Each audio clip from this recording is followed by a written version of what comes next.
Selamat sore, teman-teman dan Bapak Ibu sekalian. Hari ini kami dari kelompok 3 ingin mempresentasikan hak asasi manusia.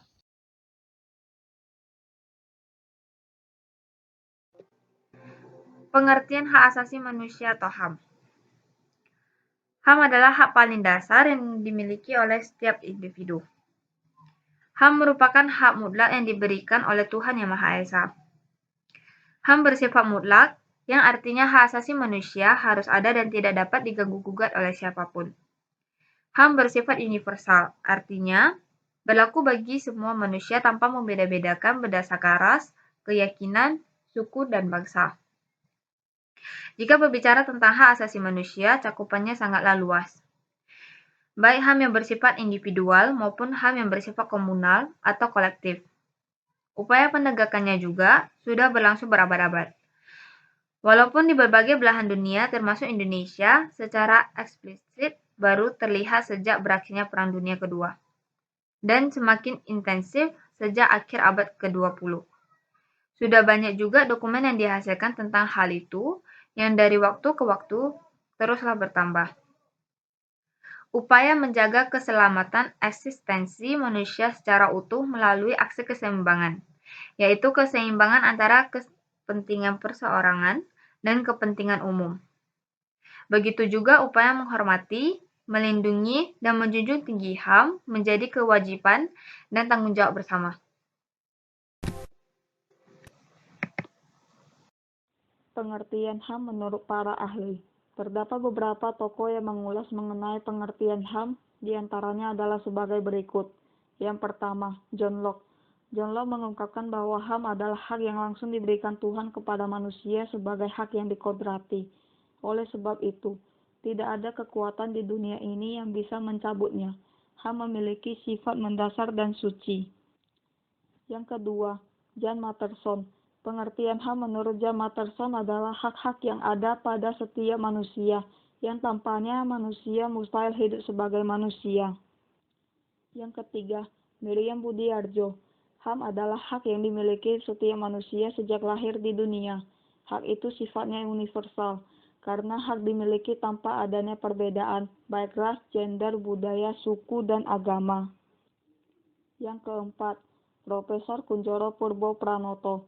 Menurut Profesor Kunjoro Purbo Pranoto, HAM adalah suatu hal yang bersifat mendasar, hak yang dimiliki manusia sesuai dengan kodratnya yang pada dasarnya tidak bisa dipisahkan, sehingga bersifat suci.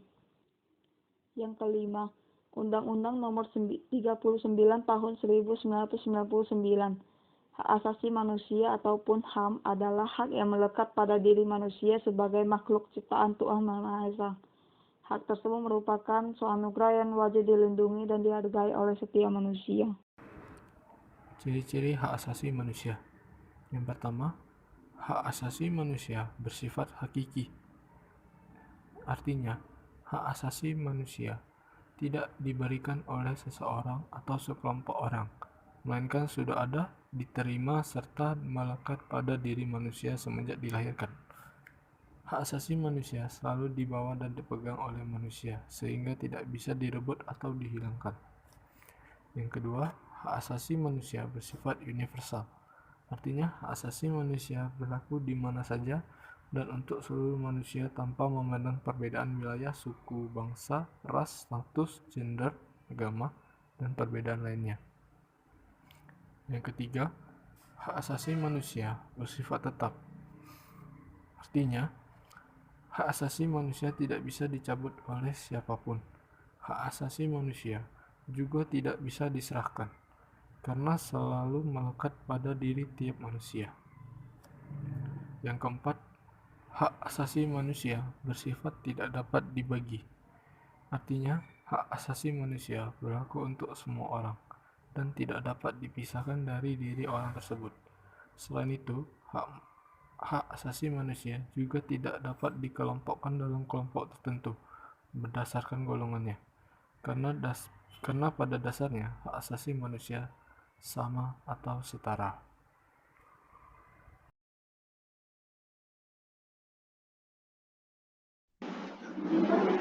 Oke, terima kasih. Jadi di sini saya mau menjelaskan mengenai jenis-jenis HAM ya.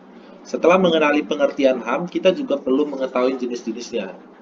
Hak asasi manusia dikategorikan menjadi 6 jenis HAM yang bisa menimbulkan sebuah pelanggaran, yang dimana dari ke-6 jenis-jenis HAM tersebut, yaitu yang pertama adalah hak asasi pribadi atau personal rights, seperti hak hidup, hak bebas bergerak, hak bebas menyatakan pendapat, hak bebas aktif dalam suatu organisasi, dan hak bebas untuk memilih, memeluk agama dan kepercayaan masing-masing sesuai dengan aturan di negaranya. Yang kedua ada hak asasi politik atau political rights, yang dimana hak asasi politik di sini antara lain hak untuk diakui sebagai warga negara yang sederajat, hak ikut serta dalam pemerintahan, hak memilih dan hak dipilih dalam pemilu, hak mendirikan partai politik, serta hak mengajukan petisi atau kritik dan saran. Yang ketiga ada hak asasi hukum atau legal equality rights, yang dimana hak asasi hukum di sini artinya adalah mendapatkan perilaku atau tata cara peradilan dan perlindungan hukum atau procedural rights, antara lain hak mendapat perilaku yang adil dalam pengendalian, penangkapan, peradilan, dan pembelaan hukum. Yang keempat, ada hak asasi ekonomi atau property rights, yang dimana hak asasi ini antara lain hak memiliki sesuatu, hak menjual dan membeli sesuatu, hak mengadakan sesuatu perjanjian atau kontrak, dan hak memilih pekerjaan. Yang kelima, ada hak asasi peradilan atau procedural rights, di mana seseorang berhak mendapatkan pembelaan hukum dan persamaan perlakuan di hadapan pengadilan. Yang keenam ada hak asasi sosial budaya atau social culture rights, yang dimana hak asasi ini untuk mendapatkan pengayoman dan perilaku yang sama dalam keadilan hukum dan pemerintah atau rights of legal equality. Hak ini adalah hak persamaan hukum. Terima kasih. Seorang atau kelompok orang, termasuk aparat negara, baik disengaja maupun tidak disengaja, atau kelalaian membatasi dan atau mencabut hak asasi manusia seseorang atau kelompok orang yang dijamin oleh Undang-Undang Perlindungan HAM, dan tidak mendapatkan atau dikhawatirkan tidak akan memperoleh penyelesaian hukum yang adil dan benar berdasarkan mekanisme hukum yang berlaku. Penyebab pelanggaran HAM ada dua faktor internal dan faktor eksternal. Faktor internal sendiri seperti sikap egois, tingkat kesadaran HAM yang rendah, kondisi psikologis pelanggar HAM, tingginya perilaku intoleransi, rasa ingin balas dendam, kurangnya rasa empati. Sedangkan faktor eksternal seperti penyalahgunaan kekuasaan, sistem hukum yang tidak berjalan, struktur politik dan sosial, masalah ekonomi, kurangnya sosialisasi HAM, dan penyalahgunaan teknologi. Contoh-contoh pelanggaran HAM. Yang pertama adalah pembunuhan Munir. Kasus pembunuhan Munir merupakan kasus pelanggaran HAM yang hingga kini belum terselesaikan karena masih menjadi misteri. Munir Said Talib merupakan seorang aktivis HAM yang membela keluarga korban penculikan aktivis. Pada tahun 2004, Munir tewas dalam pesawat tujuan Amsterdam akibat diracun menggunakan senyawa arsenik. Yang kedua adalah bom Bali 1 dan 2 pada tahun 2002 dan 2005. Bom Bali merupakan aksi terorisme yang termasuk salah satu pelanggaran HAM terberat. Aksi pengeboman ini terjadi dua kali. Yang pertama terjadi pada tanggal 12 Oktober 2020 dan yang kedua terjadi pada tanggal 1 Oktober 2005. Bom Bali pertama terjadi di Kuta dan menyebabkan 202 orang tewas serta 209 orang luka-luka. Bom Bali 2 terdapat 3 buah bom yang meledak, yakni di Kuta dan 2 di Jimbaran. Tragedi ini menyebabkan 23 orang tewas dan 196 orang luka-luka. Selanjutnya adalah tragedi Semanggi yang terjadi pada tahun 1998 sampai 1999. Tragedi Semanggi merupakan 2 rangkaian kejadian protes masyarakat terhadap sidang istimewa MPR yang mengakibatkan tewasnya rakyat sipil Tragedi ini pada 11-13 November 1998 dan menyebabkan 17 warga sipil tewas.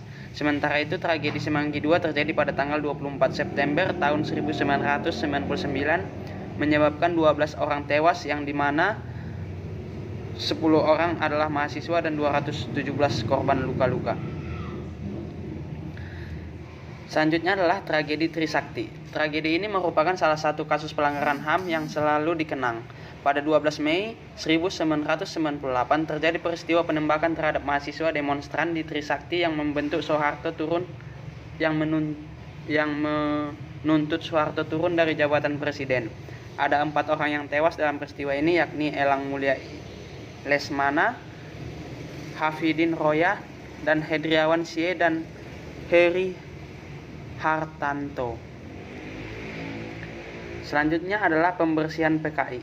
Berkaitan dengan dibunuhnya 30 jenderal dalam peristiwa 30 September tahun 1965, pemerintahan Orde Baru menuding PKI adalah biang keroknya. Pada saat ini pemerintah melakukan operasi pembersihan PKI dan simpatisannya. Untuk membubarkan organisasi komunis tersebut, Komnas HAM memperkirakan ada sekitar Pasal-pasal yang mengatur HAM.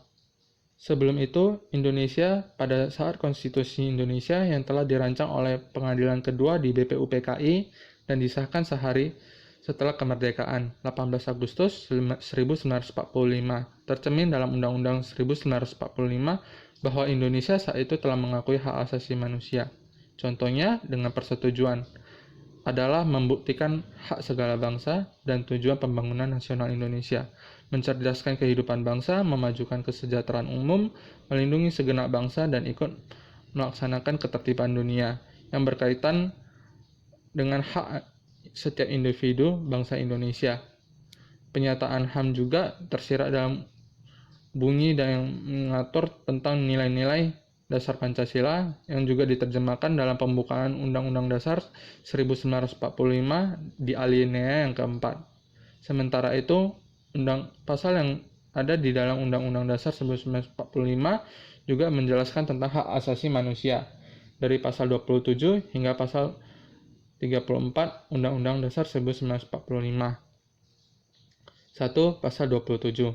Hak asasi manusia mendapatkan pekerjaan dan penghidupan yang layak, di mana ayat ini juga berbunyi setiap warga berhak atas pekerjaan dan penghidupan yang layak atas kesejahteraan.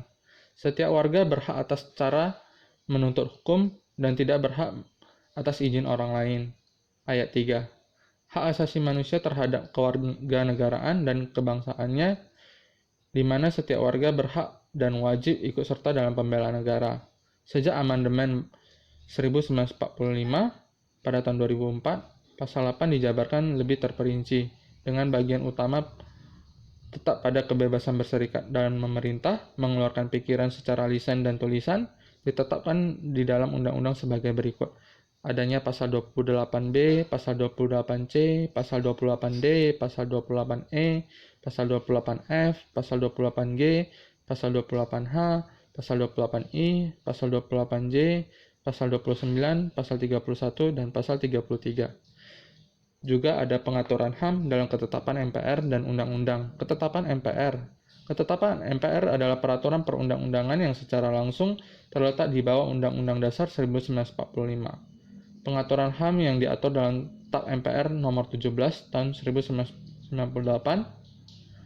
Ketuk MPR ini juga berisikan pengaturan perundang-undangan yang berkaitan dengan HAM dan kepemimpinan bangsa Indonesia terhadap HAM dan piagam HAM secara internasional. Hak asasi manusia dalam undang-undang mengatur tentang setiap jenis hak asasi. Oleh karena itu, ada banyak undang-undang Indonesia yang disetujui dalam pengaturan hak asasi manusia dan pembahasan sebagai berikut. Undang-Undang Nomor 5 tahun 1998 yang berisi tentang ratifikasi terhadap aturan anti kekejaman, penyiksaan, penanganan, atau penghukuman yang secara kejam, yang tidak berperi kemanusiaan dan merendahkan martabat. Ada Undang-Undang Nomor 9 tahun 1998, ada Undang-Undang Nomor 11 1998, Undang-Undang Nomor 8 tahun 1999, Undang-Undang Nomor 19, 20, 21 tahun 1999, Undang-Undang Nomor 26 tahun 1999, Undang Nomor 39 tahun 1999, Undang-Undang Nomor 40 tahun 1999, dan adapun Undang-Undang Nomor 26 tahun 2006 yang berisikan tentang pengadilan terhadap pelanggaran HAM.